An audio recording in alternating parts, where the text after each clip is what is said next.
Have you guys ever tried these?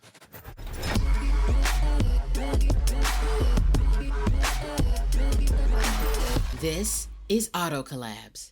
Absolutely not. The core power. Don't need it. Super protein. They're so good. So good. They're delicious. I mean, I get in the thing. You have to work out to make good use of those. Or else I'm just drinking a milkshake. So you Michael have better use for those than I do. I mean, not bad though, right? Like low in fat, low in carbs, high in protein. $18 a piece. It's fantastic. $18 a piece. Yeah, it's like buying. No big deal. It's like buying a gallon of Bluebell ice cream. Yeah. You see those in the store and it's like the 12 pack of like, how is this $50? At this point though, I've fallen into the health, mentality, which is like, oh, you can spend $3.75 on this or $400 a month on diabetes medication. Oh, you're there. Oh, I gotta say, Michael, that's like how long the has the health fitness keys- journey been? Because there's like half a Cirillo now. Yeah, it's over a year. I think this is the longest I've consistently stuck with not wanting to turn back into Jabba the Hutt. I mean, That's you amazing. you posted a workout picture, so I think you're in the club now. I know. And did you see some of the people were like, those are tiny weights. No, I didn't. No. One guy was like, and he'll What a appreciate it loser. because we throw jabs, but he's like, I'm proud of you. It takes a lot of courage to lift tiny weights like that and take a picture. And he's like, you should take up running. And I was like, well, and it was just for him. I don't really mean this, but I had to come back with a jab. And I'm like, Little well, I thought about it and decided I want the physique of a man. So Oh, Got him. Stop. You better even if I stop got to right start with now. tiny weights, you know what I'm saying? Oh, Look, I my think you inadvertently just started us on a beautiful path to this episode because today we're talking about Ford's new training program with Whoa. How Abby did that Vietor even and Kathy happen? Munoz. And there's something about getting the reps in, Yep. right? No matter how big the weights are, even with tiny weights, it's the discipline of dedicating to it, doing the right things, the right activities. And Ford kind of gave us an inside look at their new training platform. And boy, is it cool. So we hope you enjoy this conversation we have with Kathy and Abby. All right, we are so excited to be here with Abby and Kathy with Ford University, which is owned and operated and managed by Ford, but we'll just say Ford. Abby, Kathy, welcome to the show. Hi. All right, so Abby, let's start with you. I think a lot of people in the industry, especially our audience, dealers, et cetera, don't know who you all are, or maybe have heard of you, but we would love for people to just get a little bit of an understanding about, your background, how you ended up here. And we'll start with you, Abby, and then we'll go to Kathy, and then we'll get into some good stuff. I only joined the automotive industry about a year ago. And when I joined Ford, that was my first experience and first exposure to automotive. And I was brought in specifically to help build and develop Ford University for our dealers because we are very much looking to tackle dealer training from a technological perspective and move into more of a data-driven approach while also optimizing the ability for us to be creative. And I had previously done this at Amazon Web Services across many industries, and before that had been in other tech industries. But one of the reasons why it particularly suited me was because I started very early in my career. I actually worked in Hollywood for many years. Hey, I went to film school at NYU. I started in a mailroom of a major talent agency. So if you watch Entourage, I was literally Lloyd, pushing mail carts around, working for agents. Perfect. I drove bosses to their liposuction appointments. I did everything. And I worked in production. It's all real. Entourage is so accurate. But I spent a lot of time in creative development. I worked on sets. I worked on the movie Amistad with Steven Spielberg and had a lot of exposure to production and how stories are told and how to craft effective messaging and storytelling. And this ended up serving me so well in the vision that I was able to create for Ford University in terms of not only blending the best of the technologies that we have that we started to roll out to our dealers, but also doing it in that sort of cinematic approach so that we could really be at the same bar as like a streaming service that the dealers, their employees are leveraging every day.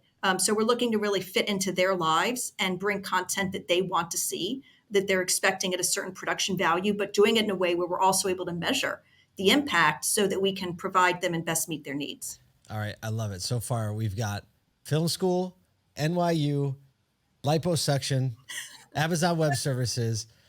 I worked for Harvey Weinstein too for a little bit. So we'll leave save that for one another off the list. podcast. We'll leave that off the list. Then we have, so Kathy, what do you have for us? Right. So I don't know that I can beat all of Abby's experiences. Very interesting. I'm a little boring in comparison, but my background's a little eclectic as well. And that I started out in the legal business. I had a legal services business supporting Michigan's, which is where I'm from, top 100 law firm. So I really had a pretty good entree into the legal world and how things work there. And because of the work I was in the legal field, I was really drawn to coaching. I wanted to know, how do people work? What happens when someone's in a legal situation and how do you help them through it? Even something as fun as buying a home could be really stressful, right? So I pursued a coaching career based on that. And I'm board certified, and I'm proud to say, and I always say board certified ahead of time because it really matters. I spent a lot of years and a lot of time getting that board certification. There's not many coaches who can say they're board certified. Yeah. I mean, I probably, when I think of coaches now, what you think of is like Instagram coaches. Exactly. AKA not board certified. Right. Yeah. Or some level, but I really care about the human experience. So having Abby, having joined Ford, bringing this new opportunity for our dealers to learn in a different way, in a really exciting way, really brings us back to change management 101, right? And it's behavior changes. And I even had that moment of, oh, is this really going to work? Or this is so different from where, how we typically learn. It's a big learning curve. And so I feel like having the opportunity to work with Abby and learn how her mind works and, her vision for all of this is really an exciting opportunity. It truly, truly, bar none, is not only innovative, but it's really inspirational. And I feel strongly that we're going to change the trajectory of how learning and how we adapt, how we bring coaching into this environment. It's really exciting. I never feel like I'm working. That's the best way to be. A few weeks ago, we got the opportunity to kind of hang out with you all. And one of the first things that connected us on a very human level was the fact that you both were talking, and Abby, you just mentioned like storytelling. And, whenever I think of storytelling, and I don't know how you feel about this, but I think of my grandpa, and I'm getting somewhere, I promise. But, I think about the Thanksgiving table. I'm 11 years old, maybe having Thanksgiving at my grandpa's house. And like my grandpa is just deep in a story, like a family story. He's telling something about his dad or my dad, or my aunt or something, and everybody is all eyes on my grandpa. And those moments, like, I'll never forget in my mind because they're connected to something deep about my story of origin, but also a joyful moment where I was deep into someone's story. I'd love to hear your perspective about just like the crafting of stories and how that relates to Abby, maybe like the human's ability to experience and recall something that they're participating in. Yeah, I think it's really important. And I just want to ask a question. You probably still remember. Do you remember the stories that your grandpa told? Oh my goodness. Absolutely. And yeah. And like, that right that's why. there. Yeah, I mean, that right there it's so ingrained in our DNA. I mean, we've spent thousands of years literally sitting around cave fires, telling stories to each other. This is how people learn to build a civilization. Look at, Greek myths. This is how we've adopted rules and traditions. It's so ingrained in how we developed as human beings. And this is how we are programmed to relate to each other. And this is how we have been programmed to transfer knowledge to each other. And for our dealers, the ability to tell compelling stories is particularly important when you're introducing a technology to particularly new technologies. Because what do? We talk about stories of things that we have experienced. And we have a story to relate to a past experience. You're sitting around with your friends at a dinner party and someone tells a story, oh, that triggers a memory in you, and then you tell your own story and there's an information exchange. But one of the reasons it's particularly important around technologies is with the new technologies coming out, particularly the ones that are featured in Ford, automobiles, things like EV, BlueCruise, charging. we don't have years and years of past experience with these technologies to evolve our own stories.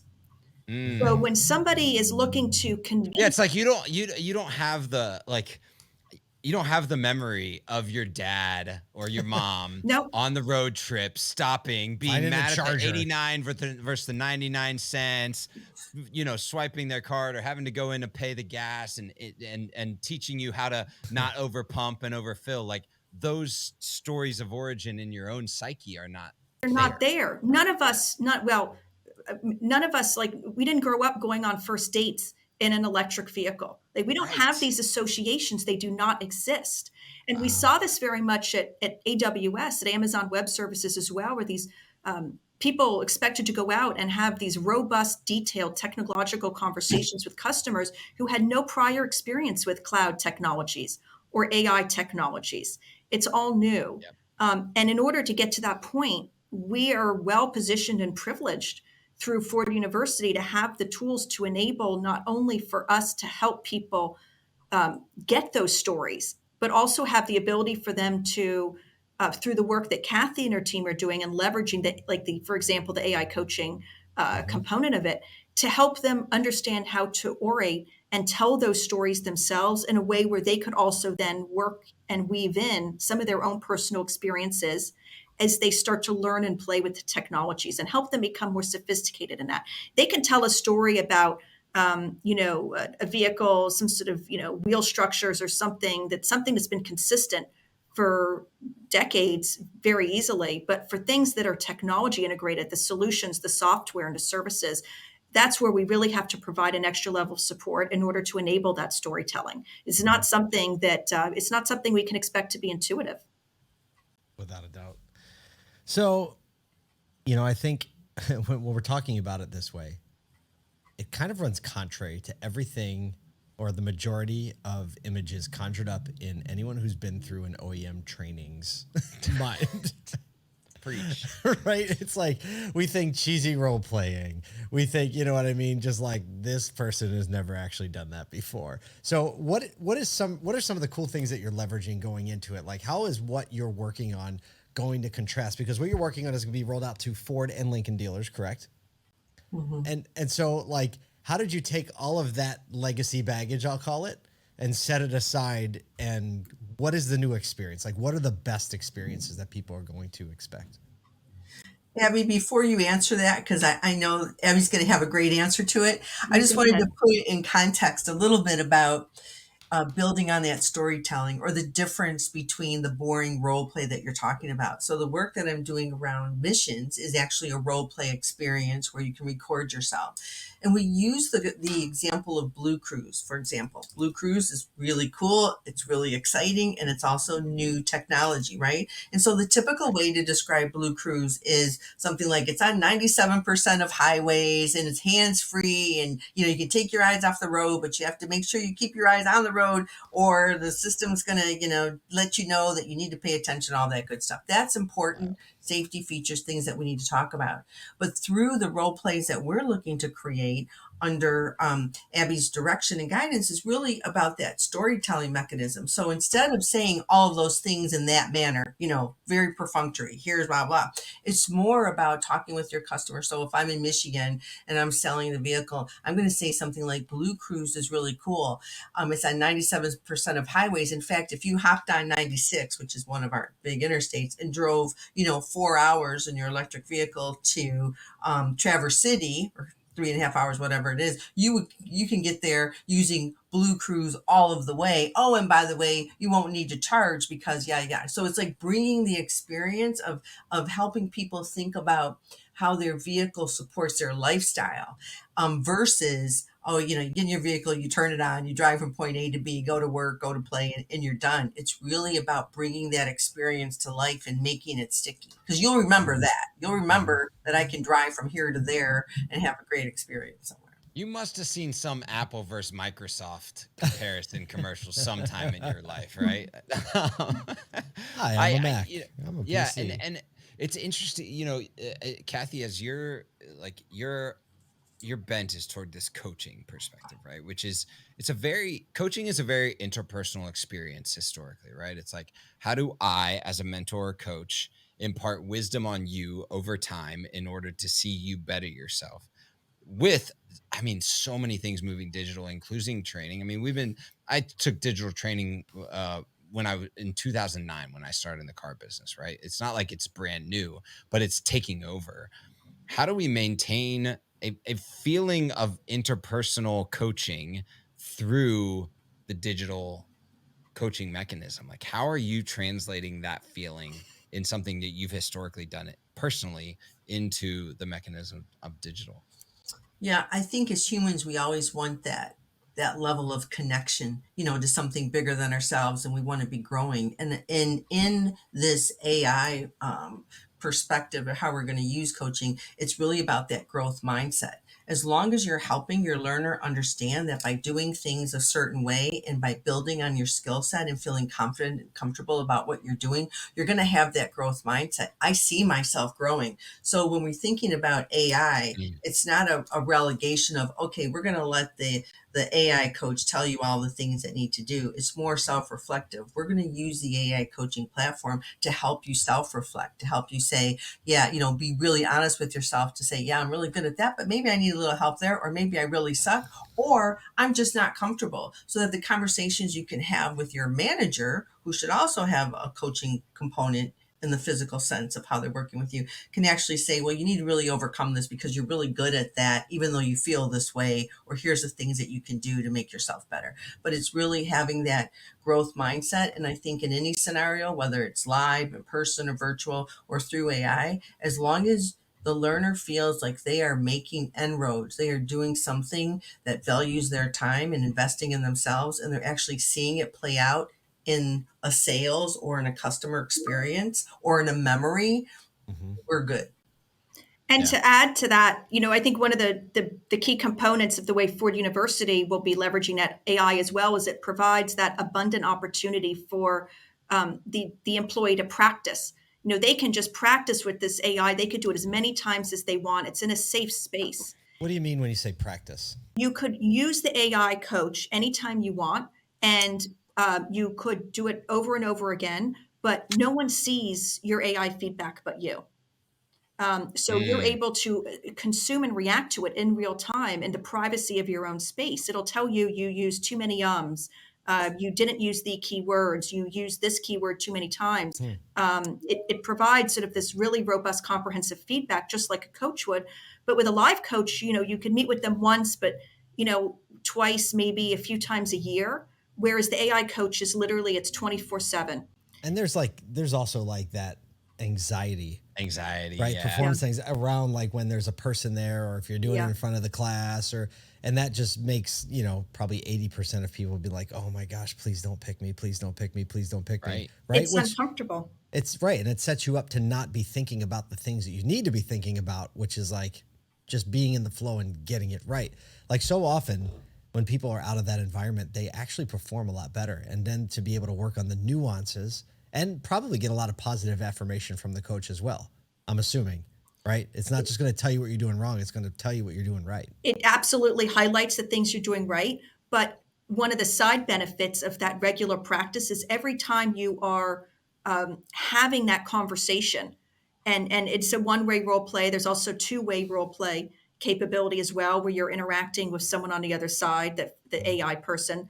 But every time you go through that motion of practicing, you're also reinforcing the knowledge. The act of talking about it helps you internalize that level of knowledge as well. Yeah. So the key It's point, not the just fundamentals. it's not just like click, got it, For the answer timer, next. yeah. Exactly. Right? And it isn't until, just like, why people say, in school they have you write essays or they have you write things down. If you go through the art of actually orating or trying to take a key point and put it into a conversational term and explain something, that's when it starts to really internalize. And I think that's what really one of the key benefits of this tool that Kathy and her team are going to be leveraging is it both allows the safe space practicing, but every practice moment is also a reinforcement moment.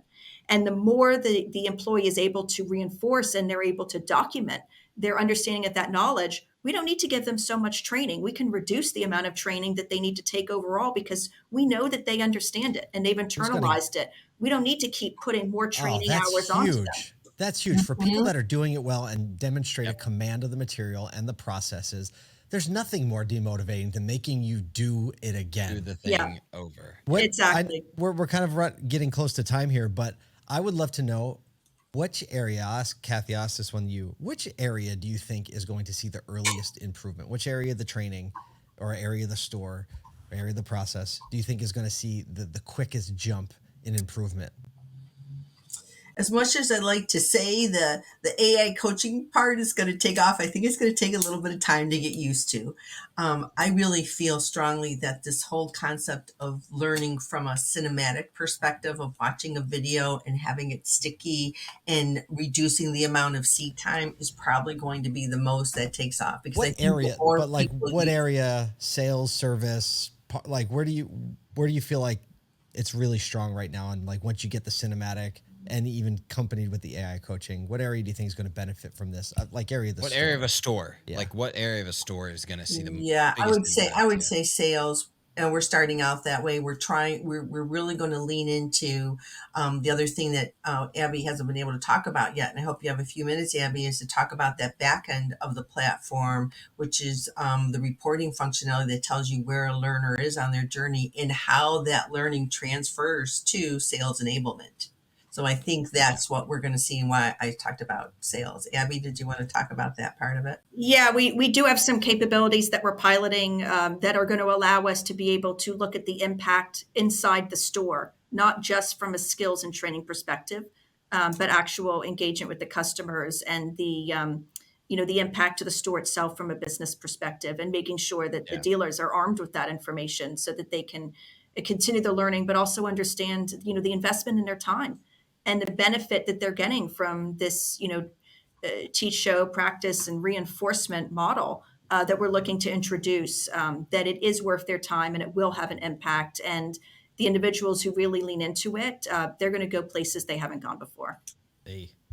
And I'm excited about this. Paul and I have talked about this multiple times since we saw it released, and then got to talk to you guys individually, and now kind of share your story with the ASOTU community. Abby, Kathy, thank you so much for spending a little bit of time with us today, sharing about your individual stories, how that brought you here, and how that's translated into a really cool thing that Ford and Ford University are doing together.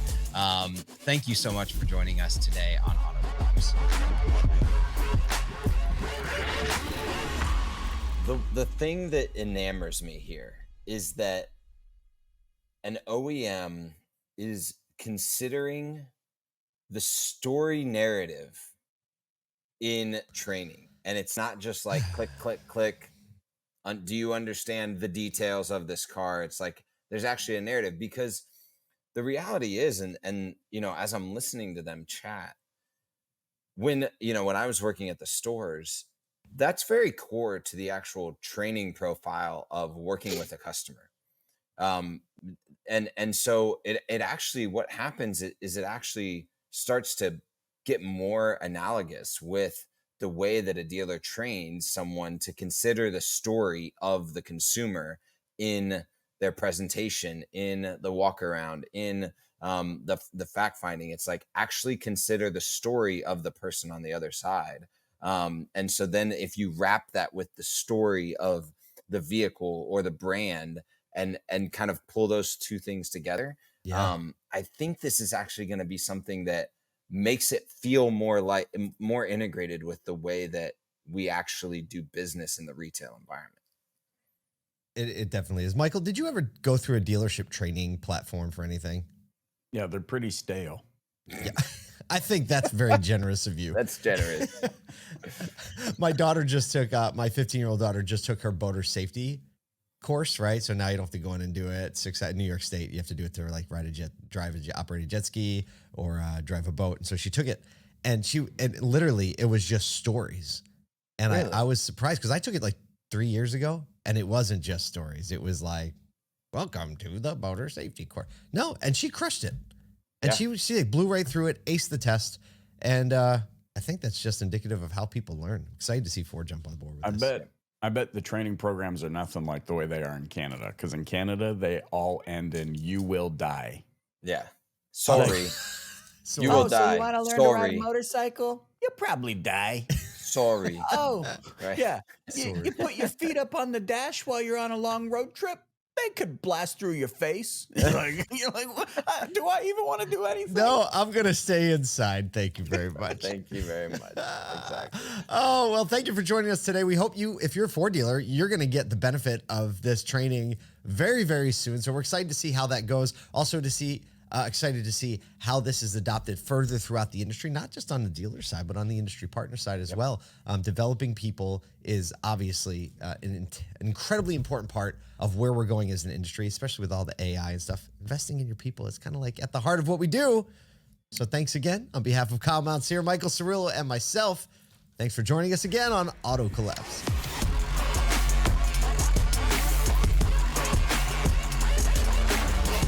Welcome to Auto Collapse. Why are we recording? Are we rolling?